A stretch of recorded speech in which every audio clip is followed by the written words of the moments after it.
Waghodia road પર આવેલા ઉલ્કાજીના વાડિયા ખાતે રિદ્ધિ સિદ્ધિ ગણપતિ મંદિરમાં ભવ્ય ભંડારાનું આયોજન કરવામાં આવ્યું હતું। વાઘોડિયા રોડ રિદ્ધિ સિદ્ધિ ગણપતિ મંદિર ખાતે દર વર્ષની જેમ રિદ્ધિ સિદ્ધિ ગણપતિ મંદિર ખાતે પાટોત્સવ નિમિત્તે સવારથી જ કાર્યક્રમો કરવામાં આવ્યા હતા। સાંજે ગણપતિ મંદિર ખાતે મહાઆરતીનું આયોજન કરવામાં આવ્યું હતું, જેમાં ડભોઈના ધારાસભ્ય શૈલેષ મહેતા, વોર્ડ નંબર 15ના કાઉન્સિલર રણછોડભાઈ રાઠવા, ગણપતિ મંદિરના પ્રમુખ અશોકભાઈ કહાર, બાબુભાઈ કહાર મળીને મહાઆરતી કરી હતી।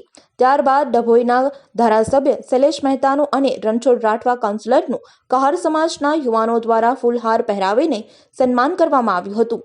ત્યારબાદ ભંડારાની શરૂઆત કરવામાં આવી હતી, જેમાં વાઘોડિયા રોડના તમામ સોસાયટીના ભક્તોએ પ્રસાદી લીધી હતી।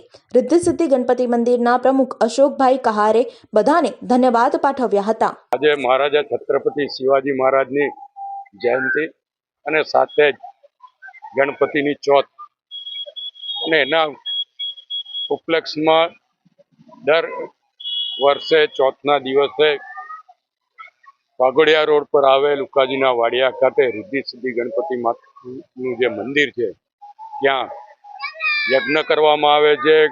ગણપતિની પૂજા આરતી અને સાથે ભંડારાનું આયોજન કરવામાં આવે છે। એ જ પ્રમાણે આજે પણ અહીંયા આગળ ભંડારાનું આયોજન છે। ગણેશ યાગનું આયોજન પણ કરવામાં આવ્યું હતું અને આરતી પણ આપ જોઈ શકો છો કે મોટા પ્રમાણમાં ભંડારાનો લાભ આ વિસ્તારના ભક્તજનો લઈ રહ્યા છે। હું તમામને શુભેચ્છા આપું છું। શિવાજી માંથી પણ પ્રેરણા લેવી જોઈએ તમામ હિન્દુઓને, સાથે સાથે જ ભગવાન ગણપતિના આશીર્વાદ આ વિસ્તારના તમામ લોકો પર વરસે અને તમામના જે કંઈ સંકલ્પો હોય એ નિર્વિઘ્ને પૂરા થાય એવી ગણપતિ દાદાને પ્રાર્થના પણ કરું।